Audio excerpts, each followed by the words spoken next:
ಈ ಸೋಷಿಯಲ್ ಮೀಡಿಯಾದಲ್ಲಿ ಎಲ್ಲದನ್ನು ಬಾಯಿ ಬಂದಾಗ ಮಾತಾಡ್ತಾರೆ. ಜನಗಳಿಗೆ ಅಭಿವ್ಯಕ್ತ ಸ್ವಾತಂತ್ರ್ಯ ಇದೆ ಅಂತೇಳಿ ಮಿಸ್ಯೂಸ್ ಮಾಡಿಕೊಂಡು ಮನಸ್ಸಿಗೆ ಬಂದಂಗೆ ಬೈಯೋದಕ್ಕೆ ಅಧಿಕಾರ ಯಾರಿಗೂ ಕೊಟ್ಟಿಲ್ಲ. ಕೆಲವು ಯಾವುದೇ ವ್ಯಕ್ತಿ ಯಾವುದೇ ವಿಷಯನ ಬಂದಂದ್ರೆ ಸುಳ್ಳು ಸುದ್ದಿನ ಹರಡಿಸೋದು ಬೇಡ. ಸತ್ಯತೆ ತಿಳಿಬೇಕು. ಯಾವನೋ ಒಂದು ಏನೋ ಬರ್ದಾಕಿದ ತಕ್ಷಣ ಲಕ್ಷಗಟ್ಟಲೆ ಸಾವಿರಗಟ್ಟಲೆ ಶೇರ್ ಆಗ್ತದೆ. ಪೋಸ್ಟರ್ಗಳು ಹಾಕ್ಬಿಟ್ಟು ಅದಾದ್ಮೇಲೆ ಸಾರಿ ಅಂತ ಅಂದ್ಬಿಟ್ಟು ಜನಗಳು ಸತ್ಯತೆ ವಾಸ್ತವತೆಯನ್ನು ತಿಳಿದೇ ಸುದ್ದಿ ಹರಡಿಸೋದು ಎಷ್ಟು ಸಮಂಜಸ? ಸುಳ್ಳು ಸುದ್ದಿ ಹರಡಿಸಿದ್ರೆ ಏನೋ ಕಾನೂನು ಅಡಿಯಲ್ಲಿ ಏನು ಕ್ರಮ ತಗೊಳ್ಳೋದಕ್ಕೆ ಜನಗಳಿಗೆ ಜಾಗೃತಿ ಇಲ್ಲ. ಅವನ 10 ಪೈಸೆ ಭಿಕ್ಷಿಕ ಕೊಟ್ಟಿರೋದಿಲ್ಲ ಅವ್ರುಗಳು. 10 ಪೈಸನ ಒಬ್ಬ ಭಿಕ್ಷಿಕ ಅಥವಾ ಒಬ್ಬ ಊಟ ಕೊಡ್ಸಿರೋದಿಲ್ಲ ಅವ್ರುಗಳು. ಪುಕ್ಸಟ್ಟೆ ನೆಟ್ಟು ಇಲ್ಲ ಎಲ್ಲ ವೈಫೈ ಕನೆಕ್ಟ್ ಇಟ್ಕೊಂತಾರೆ, ಎಲ್ಲ ಕೂತ್ಕೊಂಡಿರ್ತಾರೆ, ಕಾಮೆಂಟ್ ಹಾಕ್ತಾರೆ. ಸೋಷಿಯಲ್ ಮೀಡಿಯಾದಲ್ಲಿ ಇನ್ಮೇಲೆ ಯಾವುದೇ ಖಾತೆಗಳು ಆಯ್ತು ಅಂದ್ರೆ ಈಗ KYC ಲಿಂಕ್ ಇದ್ದವ್ರು ಮಾತ್ರ. ಮುಂದೆ ಯಾವುದೇ ಪೊಲೀಸ್ ಅವರು ಅಡ್ಡ ಹಾಕಿದ್ರೆ ಅಲ್ಲಿ ಇನ್ಸ್ಪೆಕ್ಟರ್ PSI ಯಾರು ಇಲ್ಲ ಅಂತ ಅಂದರೆ ಸ್ವಲ್ಪ ನೋಡಿಕೊಂಡು ಮಾತಾಡಿಕೊಂಡು ಪ್ರಾಪರಾಗಿ ಮಾಡಿದ್ರೆ ಒಳ್ಳೇದು. ಇಲ್ಲ ಸುಮ್ಮನೆ ಅವ್ರ ಮೇಲೆ ಜಗಳ ಬೀಳೋದಾಗಲಿ, ಜಗಳಕ್ಕೆ ಹೋಗೋದಾಗಲಿ, ಅಥವಾ ಸಾರ್ವಜನಿಕರ ಮೇಲೆ ಜಗಳಕ್ಕೆ ಹೋಗೋದಾಗಲಿ, ಇಲ್ಲ ಪೊಲೀಸರ ಮೇಲೆ ಸಾರ್ವಜನಿಕರು ಹೋಗೋದಾಗಲಿ, ಎರಡೂ ರಾಂಗೇ ಸರ್. ಈಗ ಏನಾಗ್ತದೆ, ಕೆಲವು ವಿಡಿಯೋನ ಸಾರ್ವಜನಿಕರಾಗಿ ಆಗಿರ್ಬೋದು, ಪೊಲೀಸ್ನವರಾಗಿರ್ಬೋದು, ಆ ಘಟನೆ ಪೂರ್ತಿ ವಿಡಿಯೋಗಳನ್ನು ಯಾರು ಅಪ್ಡೇಟ್ ಮಾಡಿರೋದಲ್ಲ. ಅಂತಿಮವಾಗಿ ಎಲ್ಲ ಏನೇನೋ ಘಟನೆ ನಡೆದೋಗಿರುತ್ತೆ. ಅಲ್ಟಿಮೇಟ್ ಲಾಸ್ಟ್ ಏನಿರುತ್ತೆ ಒಂದು ವಿಡಿಯೋ ಬಿಟ್ಬಿಡ್ತಾರೆ. ಸತ್ಯತೆ ಗೊತ್ತಾಗಲ್ಲ, ಯಾರ್ದು ಲೋಪದೋಷ ಇದೆ ಇಲ್ಲ ಗೊತ್ತಾಗಲ್ಲ. ನಾವು ಸೋಷಿಯಲ್ ಮೀಡಿಯಾ ಜನ ಏನ್ ಮಾಡಿಬಿಡ್ತೀವಿ, ಹಿಂದೂ ಮುಂದೆ ತಿಳಿದು ಸಿಕ್ಕಾಪಟ್ಟೆ ಕಾಮೆಂಟ್ ಹಾಕ್ಬಿಡ್ತೀವಿ. ತೇಜಾವಧೆ ಕಾಮೆಂಟ್ಗಳಲ್ಲಿ ಏನಿದೆ ಸರ್? ಈಗ ಬರೀತಾರಲ್ಲ ಸೋಷಿಯಲ್ ಮೀಡಿಯಾದಲ್ಲಿ, ಏನಾದ್ರೂ ಅನುಭವ, ಸಾಮಾಜಿಕ ಕೊಡುಗೆ, ಇಲ್ಲ ಕಾನೂನು ಸುವ್ಯವಸ್ಥೆ ಕಾಪಾಡಲು ಏನಾದ್ರೂ ಪಾತ್ರ ಏನೂ ಇರೋದಿಲ್ಲ. ಸುಮ್ಮನೆ ಕಾಮೆಂಟ್. ನನಗೊಂದು ಬೇಜಾರಾಗಿದ್ದ ವಿಷಯ ಏನಂತಂದ್ರೆಗಿನ, ರೀಸೆಂಟ್ಲಿ ನಮ್ಮ ಇಲಾಖೆ KSRP ಪೊಲೀಸ್ ಸಿಬ್ಬಂದಿಗಳು, ಸಬ್ ಇನ್ಸ್ಪೆಕ್ಟರ್ಗಳು, ಅಧಿಕಾರಿಗಳು ಹೊಸದಾಗಿ ಅಪಾಯಿಂಟ್ ಆಗಿದ್ದಾರೆ. ಇನ್ನು ಟ್ರೈನಿಂಗ್ ಅದೇ ಮಾಡ್ತಾ ಇದ್ದಾರೆ. KSRP ಪೊಲೀಸ್ನವ್ರಿಗೂ ಸಾರ್ವಜನಿಕರಿಗೆ ಯಾವತ್ತೂ ಕಮ್ಯುನಿಕೇಶನ್ ಇರೋದಿಲ್ಲ. ಯಾಕಂದ್ರೆ ಅವ್ರು ಸಿವಿಲ್ ಪೊಲೀಸ್ ಅಲ್ಲ, ಸಾರ್ವಜನಿಕರಿಗೆ ಅವ್ರಿಗೂ ಟಚ್ ಇರಲ್ಲ. ಅವ್ರು ಓನ್ಲಿ ಬಂದೋಬಸ್ತು, ರಕ್ಷಣೆ, ಇಂಥ ಡ್ಯೂಟಿ ಮಾತ್ರ. ಆದ್ರೆ ಅವ್ರು ಲಾಸ್ಟ್ ಬಳ್ಳಾರಿಗೆ ಅವ್ರ ಸ್ನೇಹಿತ ಸಹಪಾಠಿ ಅವನು ಒಬ್ಬ ಸಬ್ ಇನ್ಸ್ಪೆಕ್ಟರ್ ಮದುವೆಗೆ ಪ್ರೆಸೆನ್ಸ್ ಆಗೋದಕ್ಕೆ 3 ಜನ ಇನ್ಸ್ಪೆಕ್ಟರ್ಗಳು ಹೋಗ್ತಾ ಇದ್ರು. ಚಿತ್ರದುರ್ಗದ ಹತ್ರ ಯಾವುದೋ ಒಂದು ಹಳ್ಳಿಯಲ್ಲಿ ಆಕ್ಸಿಡೆಂಟ್, ನಿಂತ ಗಾಡಿಗೆ 3 ಜನ ಸಬ್ ಇನ್ಸ್ಪೆಕ್ಟರ್, ಆ ಗಾಡಿ ಡ್ಯಾಶ್ ಆದ್ರಿಂದ 3 ಜನ ಸಬ್ ಇನ್ಸ್ಪೆಕ್ಟರ್ ಸತ್ತೋದ್ರು. ಸತ್ತೋದ್ಮೇಲೆ ಕಾಮೆಂಟ್ಗಳು ನೋಡಿದೆ ನಾನು, ತುಂಬಾ ಬೇಜಾರಾಗೋಯ್ತು. ಅವ್ರ ಜನಗಳು ಹೇಗಾಗ್ತಿದ್ರು, ಸಿಕ್ಕಾಪಟ್ಟೆ ಲಂಚ ಹೊಡೆದ, ಜಾಮೀನುಗಳಿಗೆ ಇದು ಮಾಡಿದ್ರು, ವೃತ್ತಿಗಳು ಏನ್ ಮಾಡ್ತಾ ಇದಾರೆ ಅಂತಾನೆ ಗೊತ್ತಿರೋದಿಲ್ಲ. ಅವ್ರ ಶಾಪ ನಿಮಗೆ ತಟ್ಟಿದೆ, ನೀವು ಇಷ್ಟು ಲಂಚ ಹೊಡೆದಕ್ಕೆ ನೀವು ಬೇಗ ಸತ್ತೋಗಿದ್ದೀರಾ, ನಿಮ್ಮ ಪಾಪಗಳು, ಇದೆಲ್ಲ ಮಾಡಿದ್ರು. ನಾ ಹೇಳದ್ ಅವ್ರಿನ್ನ ಸಾರ್ವಜನಿಕ ವಲಯಕ್ಕೆ ಬಂದಿರ್ಲಿಲ್ಲ, ಟ್ರೈನಿಂಗ್ ಅಲ್ಲಿ ಇದ್ರು. ಅವ್ರು ಸಾರ್ವಜನಿಕ ವಲಯಕ್ಕೆ ಬಂದ್ರು ಕೂಡ ಪಬ್ಲಿಕ್ಗೂ ಅವ್ರಿಗೂ ಕೇಸ್ ಸಂಬಂಧನೇ ಇಲ್ಲ. ಅಂದ್ರೆ ನಾನು ಏನೂ ತಿಳಿದೆ ಅವ್ರ ಮೇಲೆ ದೋಷ ಅಂದ್ರೆ ಅವ್ರ ಮೇಲೆ ಆರೋಪ ಮಾಡಿದೆ, ಅವ್ರ ಮೇಲೆ ಆರೋಪ ಮಾಡಿದ್ವಿ. ಇದು ಸತ್ಯತೆ ಗೊತ್ತಿಲ್ಲದೆ ಆರೋಪ ಮಾಡೋದು ದೊಡ್ಡ ವಿಷಯ ಏನಲ್ಲ. ಕೂತ್ಕೊಂಡು ಎಲ್ಲಿ ಬೇಕಾದ್ರೆ ಯಾರ ಮೇಲೆ ಬೇಕಾದ್ರೂ ಆರೋಪ ಮಾಡ್ಬೋದು. ಸತ್ಯತೆ ಮುಖ್ಯ. ಇನ್ನೊಂದು ಹೇಳೋದಕ್ಕೆ ಇಷ್ಟಪಡ್ತೀನಿ ಸರ್, ಈ ಸೋಷಿಯಲ್ ಮೀಡಿಯಾದಲ್ಲಿ ಒಂದು ಕೆಟ್ಟ ಅನುಭವನೂ ನನಗೆ ಗೊತ್ತಿದೆ.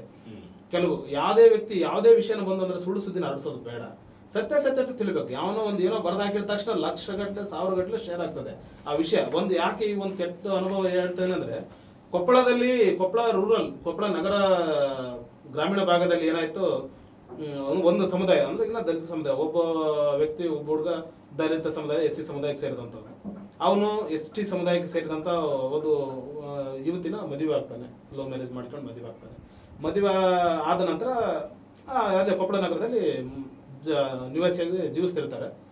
ಪಕ್ಕದ ಮನೆಯವರು, ಅವರು ಹುಡುಗಿ ಕಮ್ಯುನಿಟಿ ಅಂದ್ರೆ ಈಗಿನ ST ಸಮುದಾಯದವರು, ಆ ಹುಡುಗಿ ST, ಇವನು SC ಮದುವೆ ಮಾಡ್ಕೊಂಡು ಮನೆ ಪಕ್ಕದಲ್ಲಿ ಮನೆ ಅಂದ್ರೆ ಈಗಿನ ಮನೇಲಿ ಬಟ್ಟೆ ಒಗಿತಿದ್ರೆ ನೀರು ಚೆಲ್ಲಿದಕ್ಕೆ ಅವರು ಜಗಳ ಆಡ್ಕೊಂಡಿದ್ದಾರೆ. ಇಬ್ರು ಒಂದೇ ಕಮ್ಯುನಿಟಿ ಜಗಳ ಆಡ್ಕೊಂಡಿದ್ದಾರೆ. ಅದು ಸ್ವಲ್ಪ ಸ್ಟೇಷನ್ ಲೆವೆಲ್ಗೆ ಹೋಗಿದೆ.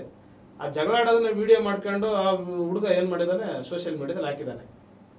ಮೇಲ್ಜಾತಿಯವರಿಂದ ಕೆಳಜಾತಿಯವರಿಗೆ ದೌರ್ಜನ್ಯ, ದಬ್ಬಾಳಿಕೆ ಆಗಿದೆ, ಏನು ಅಟ್ರಾಸಿಟಿ ಆಗಿದೆ ಅಂತೇಳಿ ಹಾಕ್ಬಿಟ್ರು. ಜನ ಅದನ್ನ ಹಿಂದೂ ಮುಂದೆ ನೋಡದೆ ಸಾವಿರಗಟ್ಟಲೆ ಶೇರ್ಗಳು, ಲೈಕ್ಗಳು. ಸರ್ SC ST ಅಂದ್ರೆ ದಲಿತ ಸಮುದಾಯ, ಶೋಷಿತ ಸಮುದಾಯ ಹೌದು. ಬಟ್ ಆ ಹುಡುಗ ಏನ್ ಮಾಡಿದ, ಮೇಲ್ಜಾತಿ ವರ್ಗದವರಿಂದ ಕೆಳಜಾತಿಯವರ ಮೇಲೆ ದಬ್ಬಾಳಿಕೆ, ಜಾತಿ ದೌರ್ಜನ್ಯ, ಜಾತಿ ನಿಂದನೆ ಆಗಿದೆ ಅಂತ ಹಿಂದೂ ಮುಂದೆ ನೋಡಿದೆ ಸಾವಿರಾರು, 3000 5000 ಜನ ಶೇರ್ ಆಗಿದ್ದು. ಬೈಗುಳ ಏನು, ಮಾತಾಡಿದ್ದೇನು, ಈ ಫೇಸ್ಬುಕ್ ಹೀರೋಗಳು ಅದರಲ್ಲಿ ಕಾಮೆಂಟ್ ಮಾಡಿದ್ದುಗಳು ಏನು, ಇವೆಲ್ಲ ನೋಡಿದ್ಮೇಲೆ ನಾನು ಕೆಲವರು ಕಾಮೆಂಟ್ ನನಗೆ ಟ್ಯಾಗ್ ಮಾಡಿದ್ರು, ಸರ್ ಹಿಂಗಾಗಿದೆ ನೋಡಿ ಅಂತಂದ್ರು. ನಾನು ಅಷ್ಟೆಲ್ಲ ಶೇರ್ ಆಗಿದ್ದನ್ನ ಕಾಮೆಂಟ್ಗಳನ್ನ ಓದಿ ಇಮಿಡಿಯೇಟ್ ಅಲ್ಲೊಬ್ರು ಪೊಲೀಸ್ ಇನ್ಸ್ಪೆಕ್ಟರ್ ಫೋನ್ ಮಾಡಿದೆ, ಈ ಘಟನೆ ಈ ತರ ಸ್ವಲ್ಪ ಜಾಸ್ತಿ ಗಂಭೀರವಾಗಿ ನಡೀತಾ ಇದೆ, ಶೇರ್ ಆಗ್ತಾ ಇದೆ, ಆ ಪ್ರಕರಣ ಸ್ವಲ್ಪ ನೋಡಿ ಅಂತ ಹೇಳಿದೆ. ನೋಡಿದ ತಕ್ಷಣ ಪಾಪ ಇಮಿಡಿಯೇಟ್ ಆಗಿ ಇನ್ಸ್ಪೆಕ್ಟರ್, ಅಲ್ಲಿನ ಇನ್ಸ್ಪೆಕ್ಟರ್ ಕೂಡಲೇ ಕಾರ್ಯಪ್ರವೃತ್ತರಾಗಿ ಆ ತಕ್ಷಣ ಆ ವಾಸಿಗಳು ಮನೆಗೆ ಹೋಗಿ ತಿಳ್ಕೊಂಡಾಗ ಅವ್ರು ಹೇಳಿದ್ರು, ನನಗೆ 10 ನಿಮಿಷದಲ್ಲಿ ಫೋನ್ ಮಾಡಿದೆ ಇನ್ಸ್ಪೆಕ್ಟರ್. ಅಲ್ಲಿ ಏನು ವಾಸ್ತವವಾಗಿ ನಡೆದಿತ್ತು ಅದನ್ನ ಹೇಳಿದ್ರು. ಅದನ್ನ ಹೇಳ್ದ, ನೋಡಿ ಅದು ಏನಾಗಿದೆ ಅಂತ ಹೇಳಿದ ತಕ್ಷಣ ಇಮಿಡಿಯೇಟ್ ಇನ್ಸ್ಪೆಕ್ಟರ್ ಅಲ್ಲಿಗೆ ಹೋಗಿ ಅಲ್ಲಿಂದನೇ ಫೋನ್ ಮಾಡಿದ್ರು. ಸರ್ ಏನಿಲ್ಲ ಸರ್, ಹುಡುಗ SC ಸಮುದಾಯ, ಹುಡುಗಿ ST ಸಮುದಾಯ, ಜಗಳಾಡಿರೋರು ST ಸಮುದಾಯ ಅಂತ ಹೇಳಿದೆ. ಮತ್ತೆ ಯಾಕೆ ಹಿಂಗೆ ಹಾಕಿದೆ ಅಂದ್ರೆ, ಇಲ್ಲ ಇದನ್ನ ಹಿಂಗಾದ್ರೂ ಮಾಡಲ್ಲ, ಈ ತರ ವೈರಲ್ ಮಾಡಿದ್ರೆ ಪೊಲೀಸ್ನವ್ರು ಬೇಗ ತಗೊಂಡ್ಬಿಡ್ತಾರೆ ಅಂತೇಳಿ ಹಾಕೊಂಡ್ಬಿಟ್ಟಿದ್ದಾನೆ ಅಂತೆ ಸರ್. ಆಮೇಲೆ ಅವ್ನಿಗೆ ಆ ಹುಡುಗ ಪೊಲೀಸ್ನವ್ರು ಅದಕ್ಕಿಂತ ಮುಂಚೆ ನಾನು ವೈಯಕ್ತಿಕವಾಗಿ ಅವ್ನ ಕಾಂಟ್ಯಾಕ್ಟ್ ನಂಬರ್ ಯಾರ ಮುಖಾಂತರ ತೊಗೊಂಡು ಮಾಡಿದೆ, ಯಾಕೆ ಹಿಂಗೆ ಹಾಕಿ ಅಂದ್ರೆ, ಇಲ್ಲ ಸರ್ ಇದನ್ನ ಕಂಪ್ಲೇಂಟ್ ತಗೊಳ್ಳಲ್ಲ, ಹಂಗಾಗಿ ನಾನು ಈ ತರ ಮಾಡಿದೆ ಅಂತ. ಅಲ್ಲಯ್ಯ, ನೀನು ಈ ತರ ಮಾಡೋದ್ರಿಂದ ಕೋಮು ಗಲಭೆಗಳು ಏನಾಗ್ತಾ ಇದೆ, ಸಮಾಜದ ಸ್ವಾಸ್ಥ್ಯ ಹೆಂಗೆ, ಏನು ಕಾಪಾಡೋದು ಅಂತಂದ್ರೆ, ಇಲ್ಲ ಸರ್ ಏನಂತಾರೆ. ಮತ್ತೆ ಅಲ್ಲ SC ST ಸಮುದಾಯ ಅಂದ್ರೆ ಇಲ್ಲ, ನಾವೆಲ್ಲ ಒಂದೇ ಸಮುದಾಯದ ಶೋಷಿತ ವರ್ಗದ, ಈ ತರ ಜಾತಿದವ್ರು ನೋಡಿದೆಯಾ ಸಾಮಾಜಿಕ ಜಾಲತಾಣದಲ್ಲಿ ಏನು ನಡೀತಿದೆ ಅನ್ನೋದು ನೋಡಿದೆಯೇನ, ಇಷ್ಟೆಲ್ಲ ಆಗಿದೆ. ಇಲ್ಲ ಸರ್ ಸಾರಿ ಸರ್, ನಾನೇ ಹಿಂಗೆ ಹಾಕಿದೆ ಅಂತ ಹೇಳಿದ್ರು. ಆಮೇಲೆ ಪೊಲೀಸ್ನವ್ರು ಕರೆಸಿ ಹೇಳಿದ್ರು, ನೋಡ ಹಿಂಗೆ ಆಗ್ತಿದೆ ಅಂದಮೇಲೆ ಅವನಿಲ್ಲ ಸರ್ ತಪ್ಪಾಗಿದೆ ಅಂತೇಳಿ ಅವನೇ ಡಿಲೀಟ್ ಮಾಡಿದೆ. ಬಟ್ ನಾನು ಯಾಕೆ ಹೇಳ್ತಾ ಇದ್ದೀನಿ ಅಂತಂದ್ರೆ, ಈಗ ಈ ಒಂದು ವಿಷಯನ ಸತ್ಯ ಬೀಜ ಬಿತ್ತಾಗೋಯ್ತಲ್ಲ, ಬಿತ್ಬಿಟ್ಟಿದ್ದಾನೆ. ನೀವು ಏನೋ ಎಲ್ಲ ರಾಂಗ್ ಮಾಡಿರ್ತೀರಾ, ಏನೋ ಮಿಸ್ಟೇಕ್, ಭಯಾನಕರ ಮಿಸ್ಟೇಕ್ ಮಾಡಿರ್ತೀರಾ.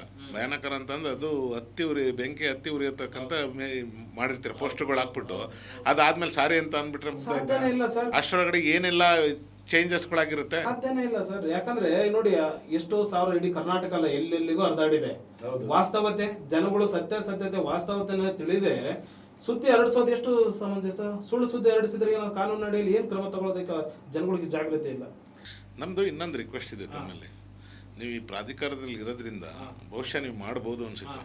ಈ ಸೋಷಿಯಲ್ ಮೀಡಿಯಾದಲ್ಲಿ ಒಂದು ಈ ಪದ ಬಳಕೆ ಇರುತ್ತೆ ನೋಡಿ, ಈಗ ಎಲ್ಲದನ್ನು ಬಾಯಿಗೆ ಬಂದಾಗ ಮಾತಾಡ್ತಾರೆ, ಅಂದ್ರೆ ಎಲ್ಲ ಹೌದು, ಎಲ್ಲ ತೇಜವದೆ ಅವಾಚ್ಯ ಅಸಭ್ಯ ಎಲ್ಲ ಏನಿದೆ ಎಲ್ಲ ಭಾಷೆಗಳನ್ನು ಯಾವುದೇ ಪ್ರಪಂಚದಲ್ಲಿ ಎಲ್ಲಾ ಭಾಷೆನೂ ಉಪಯೋಗಿಸ್ತಾರೆ. ಇದಕ್ಕೇನಾದ್ರೂ ಕಡಿವಾಣ ಸರ್, ಕಡಿವಾಣ ಹಾಕೋದಕ್ಕೆ ನೋಡಿ, ಯಾರಿಗೆ ಏನಾದ್ರೂ ಅದರಿಂದ ಇಲ್ಲ, ನೀವು ಹೇಳಿದ್ದು ಸತ್ಯ ಇದೆ. ನಾನು ಇದ್ರ ಬಗ್ಗೆ ಚಿಂತನೆ ಮಾಡಿದ್ದೀನಿ, ಯಾಕಂದ್ರೆ ನಾನು ಸೋಷಿಯಲ್ ಮೀಡಿಯಾದಲ್ಲಿ ಪ್ರತಿನಿತ್ಯ ಘಟನೆಗಳು ಯಾವ ನಡೀತಿರುತ್ತೆ ಏನೆಲ್ಲ ಮಾಹಿತಿ ತಗೊಳ್ತಿರ್ತೀನಿ, ನೋಡ್ತಾನೆ ಇರ್ತೀನಿ. ಇದು ನಾನು ನೋಡ್ತಾ ಇದ್ದೀನಿ, ಜನಗಳಿಗೆ ಅಭಿವ್ಯಕ್ತ ಸ್ವಾತಂತ್ರ್ಯ ಇದೆ ಅಂತೇಳಿ ಮಿಸ್ಯೂಸ್ ಮಾಡಿಕೊಂಡು ಮನಸ್ಸಿಗೆ ಬಂದಂಗೆ ಬೈಯೋದಕ್ಕೆ ಅಧಿಕಾರ ಯಾರಿಗೂ ಕೊಟ್ಟಿಲ್ಲ. ಯಾರಿಗಾದ್ರೂ ಇದರಿಂದ ನೋವಾಯ್ತು ಅಂದ್ರೆ ಇಮಿಡಿಯೇಟ್ ಪೊಲೀಸ್ ಸ್ಟೇಷನ್ಗೆ ದೂರು ದಾಖಲೆ ಮಾಡ್ತಂದ್ರೆ ಅವ್ರ ವಿರುದ್ಧ ಕಠಿಣವಾಗಿ ಕ್ರಮ ಆಗೇ ಆಗುತ್ತೆ. ಅದನ್ನ ಅಭಿವ್ಯಕ್ತಿ ಸ್ವಾತಂತ್ರ್ಯದಲ್ಲಿ ಮಿಸ್ಯೂಸ್ ಮಾಡೋದನ್ನ ಯಾರು ಸಹಿಸ್ಕೊಳಕ್ ಸಾಧ್ಯ ಇಲ್ಲ. ಇವತ್ತು ನಾನು ಹಲವಾರು ಬಾರಿ ಹಿಂದೆ ನಾನು ಸೋಷಿಯಲ್ ಮೀಡಿಯಾದ ಪ್ರತಿ ಕಮೆಂಟ್ ನೋಡ್ತಾ ಇದ್ವಿ, ಆಗೆಲ್ಲ ನಾವು ಮಾತಾಡಿರಲಿಲ್ಲ, ಏನೂ ಇರಲಿಲ್ಲ. ಬಟ್ ಈಗ ಮಾಡೋಂಥ ಕೆಲಸಗಳನ್ನ ಕೆಲವರು ಸಹಿಸ್ಕೊಳಕ್ ಆಗದಿರೋರು ಇರ್ಬೋದು, ಕೆಲವು ನಮ್ಮ ಆದೇಶಗಳು ಬಂದಾಗ ಕೆಲವ್ರು ವ್ಯತಿರಿಕ್ತ ಇರ್ಬೋದು, ಅಂತವ್ರು ಏನ್ ಮಾಡ್ಬಿಡ್ತಾರೆ, ಏನೇನೋ ಬೆರಿತಿರ್ತಾರೆ. ನಾವು ಕಾಮೆಂಟ್ಗಳನ್ನ ಯಾವಾಗ ಓದ್ತಾ ಇದ್ವಿ, ಈಗ ಓದಕ್ ಟೈಮ್ ಇಲ್ಲ, ಅವ್ರು ನೋಡಕ್ ಹೋಗಲ್ಲ, ಅವ್ರು ಬರ್ಕೊಳ್ತಿರ್ಲಿ ಅಂತಾನೆ ಬಿಟ್ಬಿಡ್ತೀವಿ. ಫಸ್ಟ್ ಆಫ್ ಆಲ್ ಕಮೆಂಟ್ ಕೂಡ ಓದಕ್ ಹೋಗಲ್ಲ. ಹೌದು ಹೌದು. ಇನ್ನೊಂದೇನಂತಂದ್ರೆ ಇದನ್ನೆಲ್ಲ ಮಾಡೋದು ನಿಮ್ಮ ಅಕ್ಕಪಕ್ಕದವ್ರೇನೆ. ನಿಜ. ಒಂದು ಸರ್ ಮಾಡ್ಬೇಕಾದವ್ರು ಯಾರು, ಒಂದು ಇನ್ನೊಬ್ರು ಬೆಳವಣಿಗೆ ಇರ್ತಾರೆ ನೋಡಿ, ಅವ್ನು ಏನೋ ಮಾತಾಡಕ್ಕೆ ಹೋಗಲ್ಲ, ಬಿಡ್ತಾನೆ. ಓಕೆ, ಈ ಫಸ್ಟ್ ಸೆಕೆಂಡ್ ಥರ್ಡ್ ಪರ್ಸನ್ ಇರ್ತಾರೆ ನೋಡಿ, ಇವ್ರುಗಳೇ ಅವ್ರು ನಿಮ್ ಜೊತೆನೆ ಇತ್ಕೊಂಡಿರ್ತಾರೆ. ನೀವು ಅವ್ರ ಕೈಲಾಗಿಲ್ಲ ಇನ್ನೊಬ್ಬನ ಕೈಲಿ ಕಮೆಂಟ್ ಮಾಡ್ಸೋದು ಅಂದ್ರೆ ಅವರು ಕೆಳಗಡೆನೆ ಬಿದ್ದಿರ್ತಾರೆ. ಅವ್ರು ಬೇರೆಯವ್ರದ್ದು ಏನಪ್ಪ ಮೇಲ್ ಬರ್ತಾ ಇದಾರೆ, ಏನೋ ಒಂದು ಸಾಧನೆ ಮಾಡ್ತಾ ಇದಾರೆ ಅಂದಾಗ ಈ ಕಾಲಿಡಿಯವರು ಜಾಸ್ತಿ ಬರ್ತಾ ಇರ್ತಾರೆ, ಬಟ್ ಅವ್ರು ಕಾಲ್ ಕೆಳಗಡೆನೆ ಬಿದ್ದಿರ್ತಾರೆ. ನಿಜ. ಈಗ ಶತ್ರುಗಳು, ಈಗ ನಾನು ಕರ್ನಾಟಕದವನು, ನನ್ನ ಶತ್ರು ಆಂಧ್ರದಲ್ಲಿ ಇರೋಕ್ ಸಾಧ್ಯನಾ?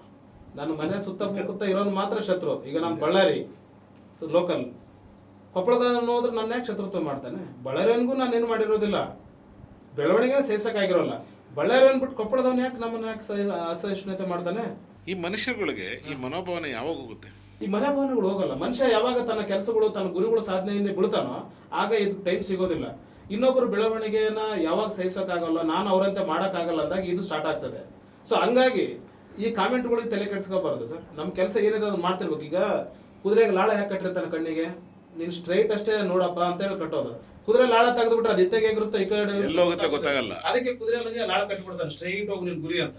ಈಗ ನಾವ್ ಹೇಳೋದು ಸೋಷಿಯಲ್ ಫೀಲ್ಡಿಗೆ ಅಥವಾ ಯಾವ್ದೇ ರಂಗಕ್ಕೆ ಬಂದಾಗ ನಾವು ನಮ್ ಕೆಲಸ ನಮ್ ಗುರುಗಳ ಕಡೆ ಮಾತ್ರ ಗಮನ ಕೊಡಬೇಕೇ ಹೊರತು ಆ ಕಡೆ ಏನ್ ಮಾತಾಡಿದ್ರೆ ಈ ಕಡೆ ಮಾತಾಡೋದು ಅದಕ್ಕೆ ನಾವು ಗಮನ ಕೊಡಬಾರ್ದು. ಇವತ್ತು ಕಾಮೆಂಟ್ ಮಾಡಿದಾಗ ನಾನು ತುಂಬಾ ಜನ ಕೇಳಿದ್ದೀನಿ, ಕೆಲವೊಂದು ಕಾಮೆಂಟ್ ಓಕೆ ಸರ್, ಕೆಲವೊಂದು ಕಾಮೆಂಟ್ ಓಕೆ, ಬಟ್ ಕೆಲವೊಂದು ಈ ತೇಜಾವಧಿ ತರ ಮಾಡ್ತಾರೆ ನೋಡಿ, ಅದು ಯಾರೋ ಒಬ್ಬ ಪರ್ಸನ್ನು ನೀವೇನೋ ಎಫರ್ಟ್ ಹಾಕ್ಬಿಟ್ಟು ನೀವು ಬಂದಿರ್ತೀರ, ನಿಮ್ಮ ಎಫರ್ಟ್ ನಿಮಗೆ ಗೊತ್ತಿರುತ್ತೆ, ನನಗೆ ಗೊತ್ತಿರುತ್ತೆ. ಹೌದು ನನಗೆ ಗೊತ್ತಿರೋದಿಲ್ಲ, ಇನ್ನೊಬ್ಬಂಗೆ ಗೊತ್ತಿಲ್ಲ. ನಾನು ಇವತ್ತು ನಾಳೆ ಪರಿಚಯ ಇರ್ತೀನಿ ಅಷ್ಟೇ. ಹೌದು ಕೆಲವೊಂದು 5 ವರ್ಷ 10 ವರ್ಷ ನಾನು ಮುಂಚೆಯಿಂದ ಏನು ಮಾಡಿರ್ತೀನಿ ಅಂತ ನಿಮ್ಗೆ ಹೆಂಗೆ ಗೊತ್ತಿಲ್ಲ? ಸಾಧ್ಯನೇ ಇಲ್ಲ ಸರ್. ಆಯ್ತಾ, ನೀವೇನೆಲ್ಲ ಎಫರ್ಟ್ ಹಾಕಿರ್ತೀರ ಅಂತ ಹೌದು.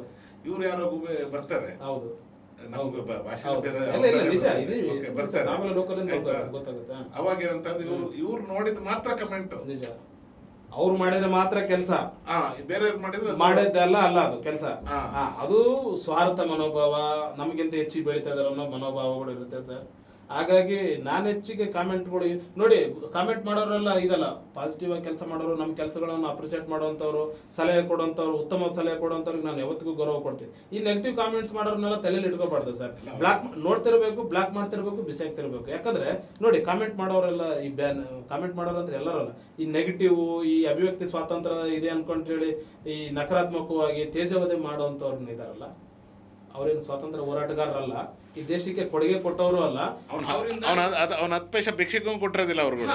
10 ಪೈಸನ ಒಬ್ಬ ಭಿಕ್ಷಿಕ ಅಥವಾ ಒಬ್ಬ ಊಟ ಕೊಡ್ಸಿರೋದಿಲ್ಲ ಅವ್ರುಗಳು. ಯಾರಿಗೂ ಅಲ್ಲ ಸರ್, ಅವನಿಗೆ ತಿನ್ನಕ್ಕಿರಲ್ಲ, ಪುಕ್ಸಟ್ಟೆ ನೆಟ್ಟು ಇಲ್ಲ ಎಲ್ಲೇ ವೈಫೈ ಕನೆಕ್ಟ್ ಇಟ್ಕೊಂತಾರೆ, ಎಲ್ಲ ಕೂತ್ಕೊಂಡಿರ್ತಾರೆ, ಕಾಮೆಂಟ್ ಹಾಕ್ತಾರೆ. ನಿಜವಾಗಿ ಫೀಲ್ಡ್ ಅಲ್ಲಿ ನಿಂತ್ಕೊಂಡು ಕೆಲಸ ಮಾಡಿ ಸಾರ್ವಜನಿಕ ವಲಯಕ್ಕೆ ಅಥವಾ ಅವನ ರಂಗದಲ್ಲಿ ಏನಾದ್ರು ಒಂದು ಕಷ್ಟಪಟ್ಟು ಸಾಧನೆ ಮಾಡ್ತಿದ್ರೆ ಅಂದ್ರೆ ಅವನಿಗೆ ಮಾತ್ರ ಗೊತ್ತಿರುತ್ತೆ. ಎಲ್ಲ ಕೂತ್ಕೊಂಡು ಕಾಮೆಂಟ್ ಮಾಡೋನಿಗೆ ಇರಲ್ಲ. ಕಾಮೆಂಟ್ ಮಾಡಿದವ್ರು ನಾನು ಹೇಳಿದ್ನಲ್ಲ ಸರ್, ಸ್ವಾತಂತ್ರ್ಯ ಹೋರಾಟಗಾರರಲ್ಲ, ಈ ದೇಶಕ್ಕೆ ಏನು ಕೊಡುಗೆ ಕೊಟ್ಟವರಲ್ಲ, ಏನೂ ಅಲ್ಲ. ಅವರು ಪ್ರೊಫೈಲ್ ಅಥವಾ ಚೆಕ್ ಮಾಡಿದ್ರೆ ಏನೂ ಇರಲ್ಲ. ಕೆಲವು ಇತ್ತೀಚೆಗೆ ನೋಡ್ತಾ ಇದೀವಿ, ನಕಲಿ ಖಾತೆಗಳು ಹೆಚ್ಚಾಗಿದೆ. ಕೆಲವ್ರನ್ನ ತೇಜವಧೆ ಮತ್ತು ಅವ್ರನ್ನ ಏನಾದ್ರು ಮಾಡಿ ಪರ್ಪಸ್ಫುಲ್ ಆಗಿ ಖಾತೆಗಳನ್ನ ಓಪನ್ ಮಾಡ್ಕೊಂಡಿರ್ತಾರೆ, ಓಲಿ ಮಾಡಿರ್ತಾರೆ. ಒಬ್ಬರು ಫ್ರೆಂಡ್ ಇರಲ್ಲ ಅವರಿಗೆ ಅದರಲ್ಲಿ. ಇವ್ರು ಮಾತ್ರ ಕೆಲವ್ರನ್ನ ತೇಜವಧೆ ಮಾಡೋಕ್ಕಾಗಿ ಮಾತ್ರ ಅವ್ರನ್ನ ಫಾಲೋ ಮಾಡೋದು, ಅವ್ರ ಮೇಲೆ ಅವ್ರ ಮೇಲೆ ಕೆಟ್ಟದಾಗಿ ತೇಜವಧೆ ಮಾಡೋದು, ಅಸಭ್ಯ ಭಾಷೆಯಿಂದ ಮಾತಾಡೋದು, ಇದನ್ನ ಮಾಡ್ಕೊಂಡಿದ್ದಾರೆ. ಇದೆಲ್ಲ ನೋಡಿದೀವಿ. ಇದನ್ನೆಲ್ಲ ಇತ್ತೀಚೆಗೆ ಕಡಿಮೆ ಹಾಕೋದಕ್ಕೆ ನಾವು ಚಿಂತನೆ ಮಾಡಿದ್ವಿ, ಇಲಾಖೆಯವ್ರ ಜೊತೆ ಮಾತಾಡಿ ಸೂಕ್ತವಾಗಿ ಮಾಡೋಣ ಅಂತೇಳಿ. ಆಮೇಲೆ ಒಂದು ಚಿಂತನೆ ಇದೆ ಸೋಷಿಯಲ್ ಮೀಡಿಯಾದಲ್ಲಿ, ಇನ್ಮೇಲೆ ಯಾವುದೇ ಖಾತೆಗಳು ಅಂದ್ರೆ ಈಗ KYC ಲಿಂಕ್ ಇದ್ದವ್ರು ಮಾತ್ರ. ನಾನು ಅದನ್ನ ಹೇಳಕ್ ಬಂದೆ. ಆಮೇಲೆ ಇಮ್ಮಿಡಿಯೇಟ್ ಆಗಿ ನಾವು ಹುಡುಕ್ಬೋದು ಮುಂದೆಲ್ಲ. ಸರ್ KYC ಬಂತು ಅಂತಂದ್ರೆ ಮೂಲಕ KYC ಮುಖಾಂತರ ಖಾತೆಗಳನ್ನು ತೆರಿಬೇಕು ಅಂತ ಬಂತಂದ್ರೆ ಒಂದು ಸುಳ್ಳು ಸುದ್ದಿ ಹರಡೋದಿಲ್ಲ, ಒಬ್ಬರ ಮೇಲೆ ತೇಜವಧೆ ಮಾಡೋಂಥ ಯಾವುದೇ ಕಾಮೆಂಟ್ಸ್ಗಳು ಬರೋದಿಲ್ಲ, ಸುಳ್ಳು ಸುದ್ದಿ ಹರಡೋದು, ಇದು ಎಲ್ಲದನ್ನು ಬಂದಾಗುತ್ತೆ. ಯಾಕಂದ್ರೆ ನೇರವಾಗಿ ಸಿಕ್ಬಿಡ್ತಾನೆ. KYC ಅಂತಂದ್ರೆ ಸೀದಾ ನಾವು ಹುಡುಕೋದು ಬಹಳ ಕಷ್ಟ ಅಲ್ಲ. ಈಗಲೂ ನಕಲಿ ಖಾತೆ ಅಥವಾ ಇನ್ನೊಬ್ಬನ ತೇಜವಧೆ ಮಾಡಿ ಅಕೌಂಟ್ ಸೆಟ್ಟಿಂಗ್ ಮಾಡಿದ ತಕ್ಷಣ ಅವನೇನು ಸಿಗಲ್ಲ ಅಂತಲ್ಲ, ಇಮಿಡಿಯೇಟ್ ಸಿಗ್ತದೆ. ಅದೆಲ್ಲ ಅಲ್ಲ, ಇವಾಗಿರೋ ಟೆಕ್ನಿಕಲ್ಗೆ ಮುಂಚೆ ತರ ಕಷ್ಟಪಡಂಗಿಲ್ಲ. Within 10 to 15 minutes maximum account ಎಷ್ಟೇ ಸೆಟ್ಟಿಂಗ್ ಮಾಡಿದ್ರು ಕೂಡ ಸಿಗೋದು. ನಮ್ಮ ಪೊಲೀಸ್ನವ್ರು ಹಿಡ್ಕೊಂಡ್ಬರೋದು, ಅದನ್ನೆಲ್ಲ ಪತ್ತೆ ಹಚ್ಚೋದು ತುಂಬಾ ಈಸಿ ಇದೆ. ಕೆಲವ್ರು ಯಾರೋ ಮೊನ್ನೆ ರೀಸೆಂಟ್ಲಿ ನಮ್ಮ ಖಾತೆಯಲ್ಲಿ ಅವನು ಪೊಲೀಸಿಗೆ ಬಂದಿನೇ ಹೆಸರು ಚೇಂಜ್ ಮಾಡ್ಕೊಂಡು ಏನೋ ಒಂಟಿ ಸಲಗ ಆ ಥರ ಹಾಕೊಂಡು ಸರ್ಕಾರದ ಬರೋ ಆದೇಶಗಳಿಗೆಲ್ಲ ಬ್ಯಾಡ್ ಕಾಮೆಂಟ್ ಈ ಥರ ಬಂದಿದೆ. ನೋಡ, ನೀನು ಪೊಲೀಸ್ನವನು ಅಂತ ಗೊತ್ತಿದೆ, ಇದು ನಿನ್ನ ನಡತೆ ನಿಯಮಗಳು, ಪೊಲೀಸ್ ನಡತೆ ನಿಯಮಗಳು, ಪೊಲೀಸ್ ಆಕ್ಟ್, ಪೊಲೀಸ್ ಮ್ಯಾನುವಲ್ ಅಲ್ಲಿ ನಿರ್ಬಂಧಿಸಿದೆ, ನೀವೆಲ್ಲ ಮಾತಾಡಬಾರ್ದು ಅದಾಗ್ಲೂ ಅವ್ನು ಮಾತಾಡಿದೆ. ನಾನು ಹೇಳಿದೆ ಇಮಿಡಿಯೇಟ್ URL ಲಿಂಕೇ ತೆಗೆದಾಗ ಒಂದು ರಿಯಲ್ ನೇಮ್ ಗೊತ್ತಿತ್ತು, ನನಗೆ ಗೊತ್ತಾಯ್ತು ತಕ್ಷಣ. ನೋಡ್ಯಾ, ನೀನು ಹೆಸರು ಚೇಂಜ್ ಮಾಡ್ಕೊಂಡು ನಿನ್ನ ಸೆಟ್ಟಿಂಗ್ ಲಾಕ್ ಹಾಕೊಂಡ ತಕ್ಷಣ ನೀನು ಪತ್ತೆ ಹಚ್ಚೋದು ನಮಗೆ ದೊಡ್ಡ ವಿಷಯ ಅಲ್ಲ, ನಿನ್ನ ಹೆಸರು ಇದೆ ತಾನೆ ಅಂತ ಹೇಳ್ದ. ಇಮಿಡಿಯೇಟ್ ನನ್ನ ಬ್ಲಾಕ್ ಮಾಡಿ ಹೊರಗೋದ.